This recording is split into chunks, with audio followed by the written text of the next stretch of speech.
The International University of Management, a Namibian university dedicated to its people's future, a hub of abundant opportunities. We are IUM for life. We are IUM.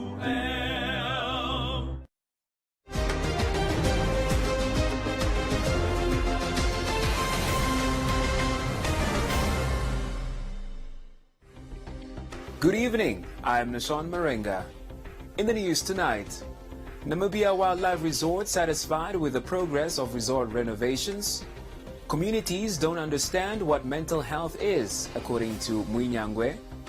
Farmers urged to observe animals for clinical signs during holidays. And then Business on One, followed by tonight's sports news.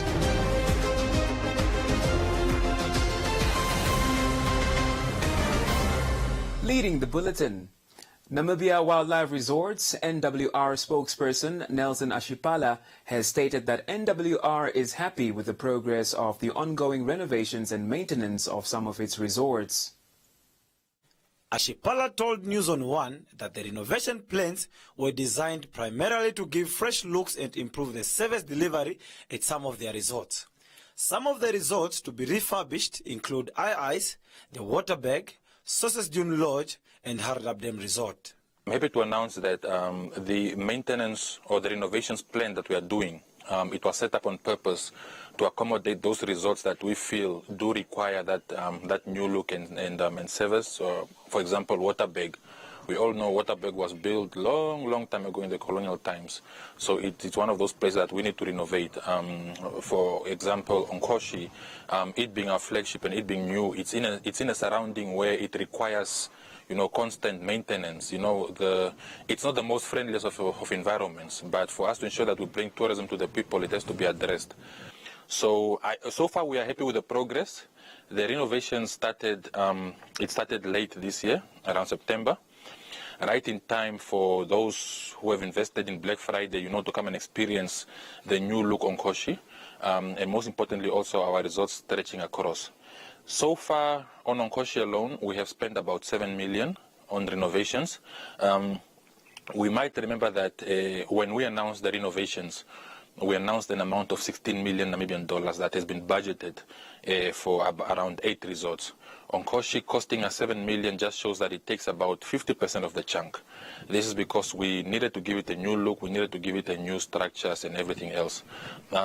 So I think the reason for doing this is basically to bring our infrastructure up to date. Ashipala highlighted that some resorts, like Onkoshi Resort, required major restructuring to uplift the standards and also to ensure the long-lasting condition for the resort. There are various factors which have led to NWR's dwindling in maintenance. The voluntary separation packages which employees took, it affected NWR very badly. Now, I can tell you right now, we have a roaming maintenance manager who is assisting with maintenance across most of the resorts. Now, obviously, until these vacancies are filled, there will always be that gap in maintenance.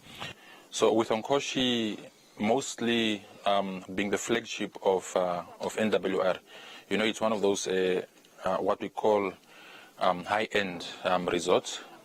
We actually needed to look at having to renovate our facilities.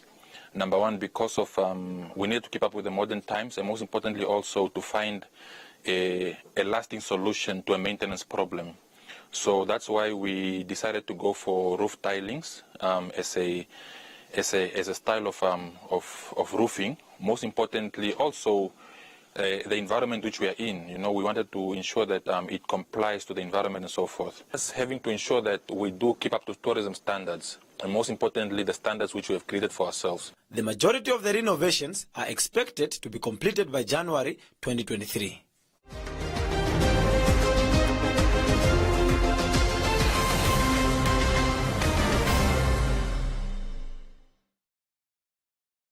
there are data deals.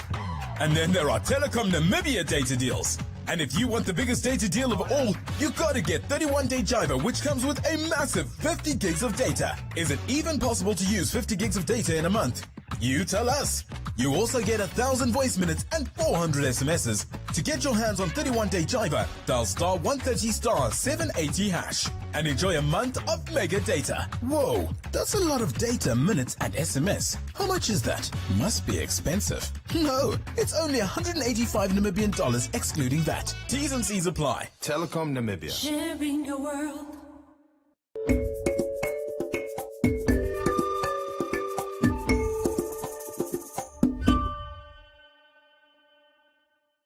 The Deputy Minister of Health and Social Services, Esther Munyangwe, said community outreaches on mental health show that people do not understand what mental health is, hence more awareness needs to be carried out on mental health illnesses. We make sure that we don't miss the international commemorations of mental health days. We do that since September, October, those months. We focus on mental health awareness, and that is to reach out to the communities and also, educate them and make them aware of what mental health is. What are the conditions? Because sometimes you talk to people from the communities and they will tell you about, we have a person who is hearing voices, who is seeing things that are not there, but they really don't know what it is. But of course, this is a condition that has got a name.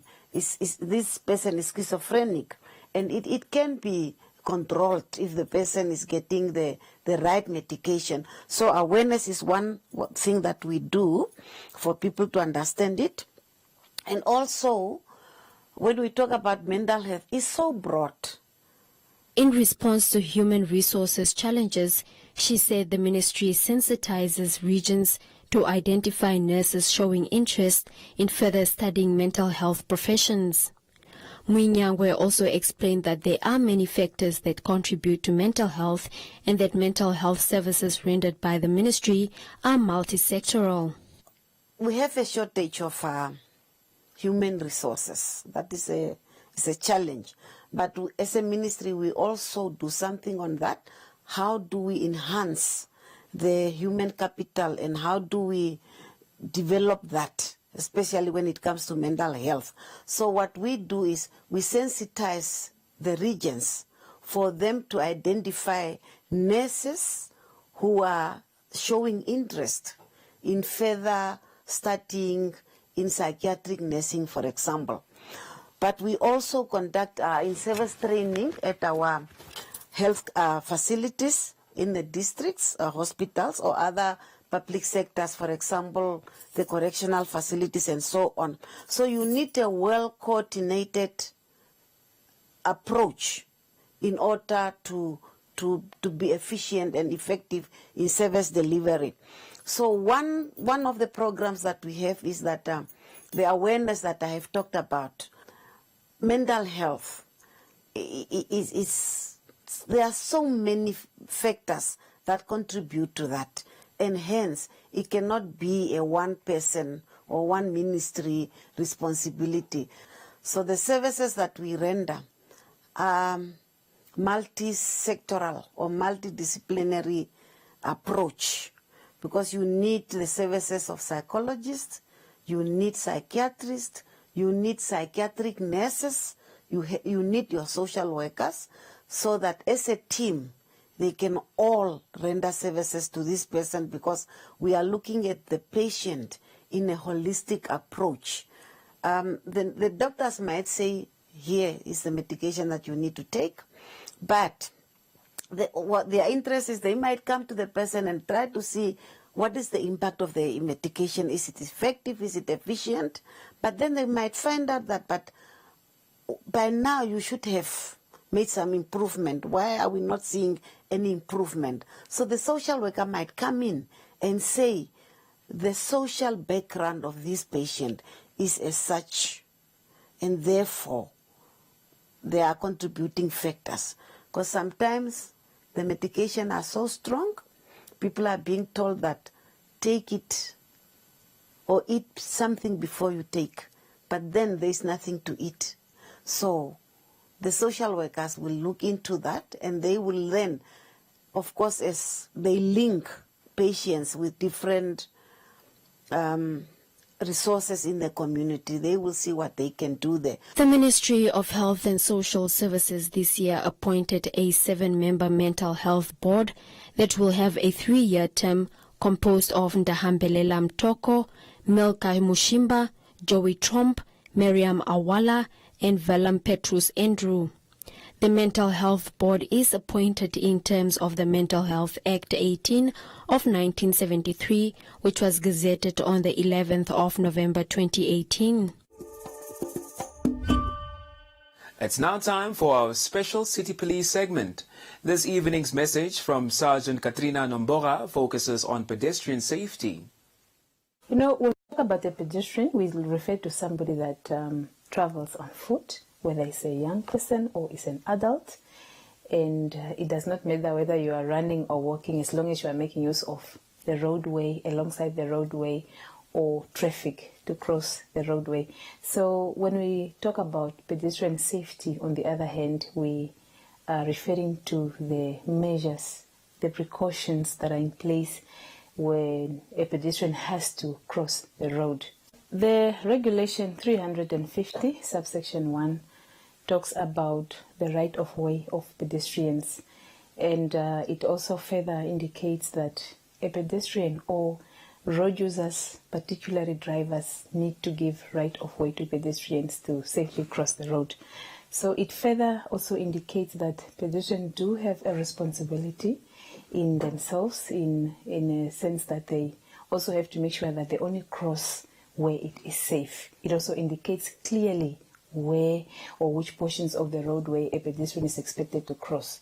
For instance, you are only supposed to cross at an intersection or at a marked intersection that is, or if an intersection is far or a designated pedestrian crossing is far, you can only cross the road when it is further than 50 meters away from the designated pedestrian crossing. Well, some common causes how or why pedestrians get involved in crashes can be distracted driving from the side of the driver.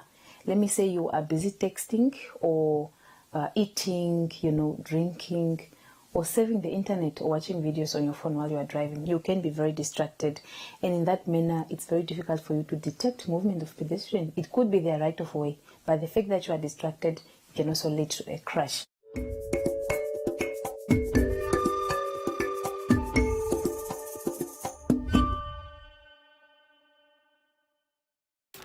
Join Trezor every weekday from 10 a.m. to 2 p.m. on the nation's favorite radio station, playing the best hip-hop, urban, Afro, and R&B on 99 FM. 99 FM. Be inspired.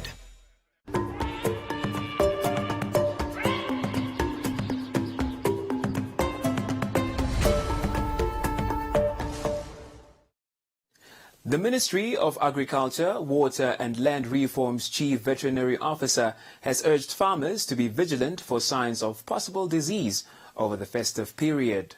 The Ministry's Chief Veterinary Officer, Albertina Shilongo, has told Agri-On One that the foot and mouth outbreak in South Africa has not yet been resolved. Therefore, farmers south of the veterinary cordon fence should still remain cautious when moving animals around for grazing. Foot and mouth disease outbreak in South Africa is not yet resolved, and we still face a risk of introducing the virus from South Africa if we are not careful. So I urge all the farmers along the borders between Namibia and South Africa to really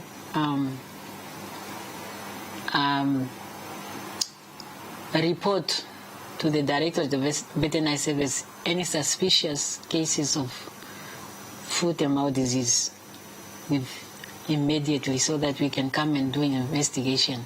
Shilongo said no raw meat is allowed into the country from the south, only heat-treated meat. She added that travelers should adhere to the import protocol by using a permit, so that they don't introduce or bring in animal products that are prohibited from South Africa into Namibia.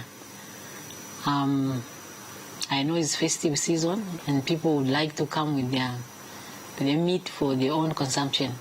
But at the moment, we are not allowing any raw meat from South Africa, except cooked meat or heat-treated meat. That is allowed, but not raw meat. The Ministry of Agriculture will be closed from the 27th of December 2022 until the 4th of January 2023. However, the Directorate of Veterinary Affairs, as well as the veterinary clinics countrywide, will be open throughout the festive season. We are still going to have people in the offices even during the festive season that can assist the farmers if any, and we will be able to conduct disease investigation if there is any suspicious of a disease outbreak somewhere. So I also want to thank the farmers and the public at large for their cooperation during the year, when we had the CBP and the FMD outbreak. We thank them for cooperation, for adhering to the restriction movement, and also for reporting the cases to the Directorate of Veterinary Service. We encourage them to continue reporting. We encourage them to also minimize the cross border movement of livestock.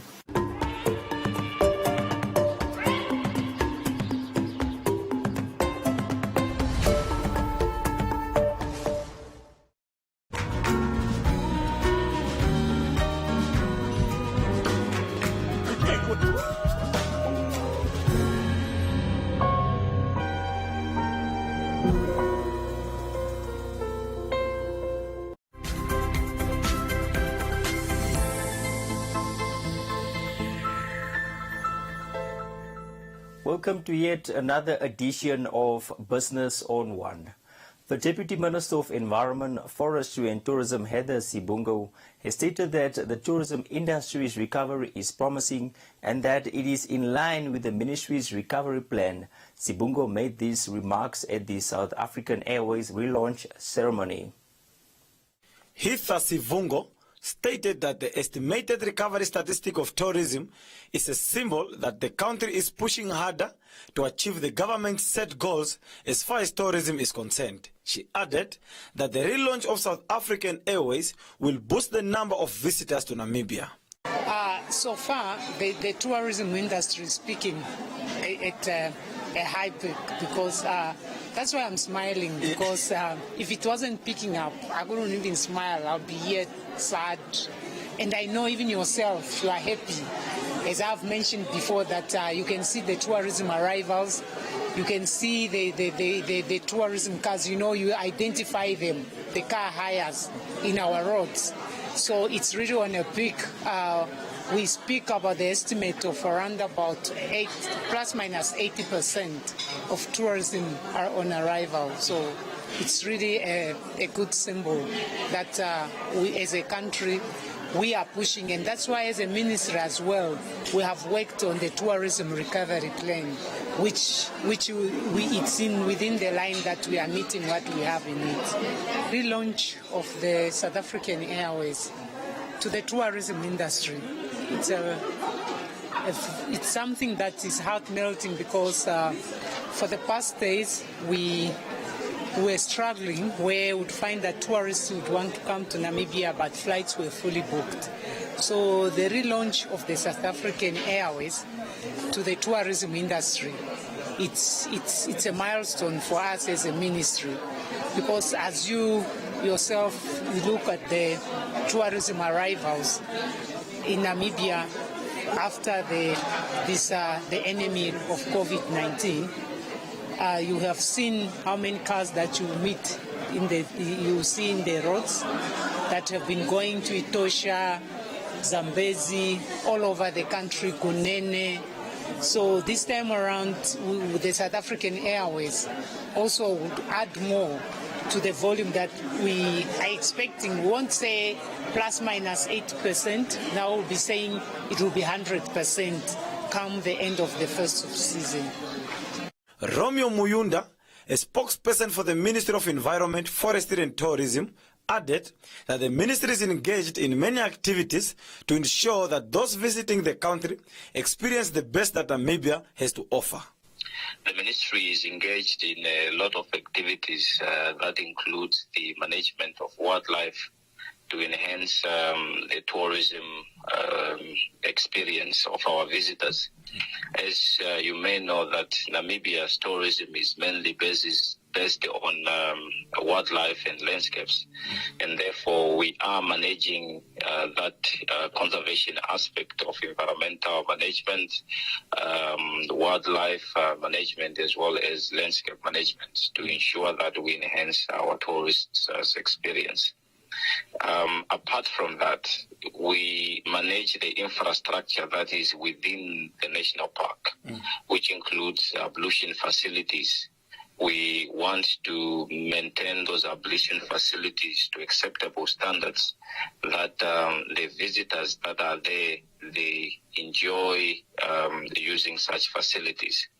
We are also maintaining road networks within the national parks. I think we have done quite a good job in terms of maintaining the roads, especially in the Etosha National Park, which is the flagship park of the country. The roads there, some of them have been constructed completely. Some of them are being maintained also to enhance our visitors' experience, especially now that it's festive season. We want to ensure that the standards of our roads and infrastructure in the Etosha National Park and other parks are top-notch. Currently, the Namibian tourism industry is recovering from the negative impact of COVID-19 pandemic. And that is all we have for you. Be sure to follow us on our social media pages for more on the business front.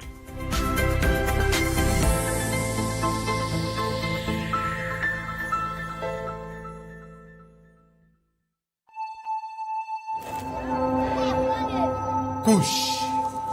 Flow 1. A new illegal drug high taking my country's youth to a dark place. Nice. I know the bad word. Young people killing themselves. Young people harming themselves and others. So this morning we are going to say no to it. We don't want it in this school. We don't want it around us.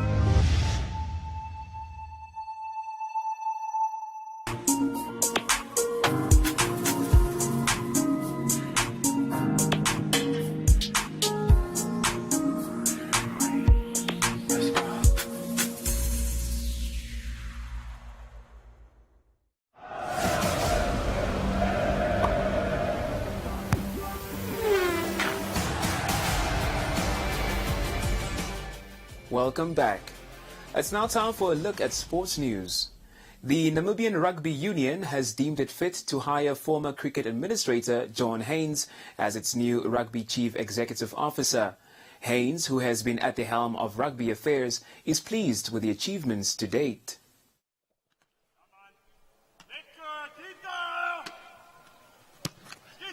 During a telephonic interview, the country's rugby boss revealed to Sport on One his view on how the sport code did during 2022. Fortunately for me, when I started with Namibia Rugby, it was post-COVID, so that was basically the beginning of 2022, and we basically kicked off on a positive note, getting the local domestic league basically off the ground, and it was a successful start on the 2nd of April. And that also laid the foundation for preparations build up to the World Cup qualifier that took place in France during July. And that basically also provided us with another platform to host a local domestic franchise competition. Our women's rugby also had a successful season. We had international participation with the U20 Bartes Cup. We also had the women's and men's sevens playing this year, also with the women's coming back with the silver plate, and then also participating in a tri series, which was a World Cup qualifier or in a Commonwealth qualifier. That was our women's 15, and then we ended off almost ended off the year, I would say, with our senior national men touring to the UK, and we lost against Spain, and then we won the game, the crucial game. I would say the game that was outstanding during the 2019 World Cup, beating Canada in the last, I would say, the few seconds of the game. And then ending off the season was a definite highlight for us with our 20 National Week, I would say our camp. And we were fortunate to be blessed with the presence of 126 players, local players that turned up. So that was in all the positiveness for 2022. Haynes added that youth development is part of his agenda to help supply a constant flow of players towards the senior national team. It was quite important that we also looked at, amongst other programs that we were running, that our 20s was one of the areas that we identified that we want to have a earlier start to prepare for the Bartes Cup. That's also a pathway to the World Cup, the Under-20 World Cup. And apart from just Under-20s, we also kick-started the Get Into Rugby, what we'll call it a mini rugby program. And I'm proud to say that we've basically prepared well for 2023, where the Get Into Rugby program will be our introduction to rugby for both boys and girls. And like I said earlier, 126 under 20 players put up their hands and said, listen, we are around. We want to represent our country in the next World Cup, which might be 2027. So yes, apart from the junior programs, we were also actively getting our strength and conditioning education, medical education, med officers education. That was all a part of the programs that were also basically running and coaches for them. And I would say that was also a highlight for 2022. Haynes said 2023 for rugby will be filled with different activities, adding that the calendar still needs to be adjusted to the benefit of the players. Because 2023 is going to be a hamdinger. It's going to be a busy year for rugby. We're looking at hosting 6 home games. And I'm setting a message with some hope for 2023 is that we're going to have a lot of home games. And I want our rugby community to be well rested and come support us next year. And God's blessing.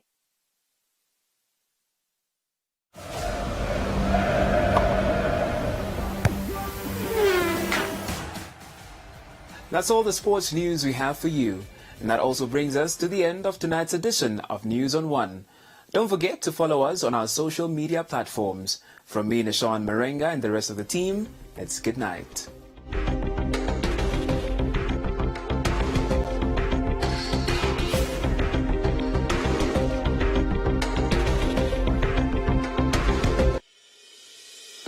The International University of Management, a Namibian university dedicated to its people's future, a hub of abundant opportunities. We are IUM for life. We are IUM.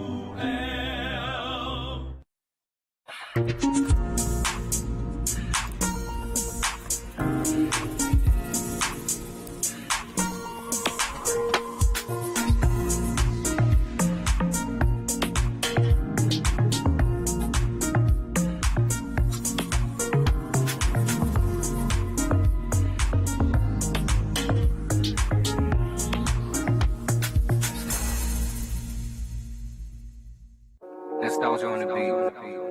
Yeah.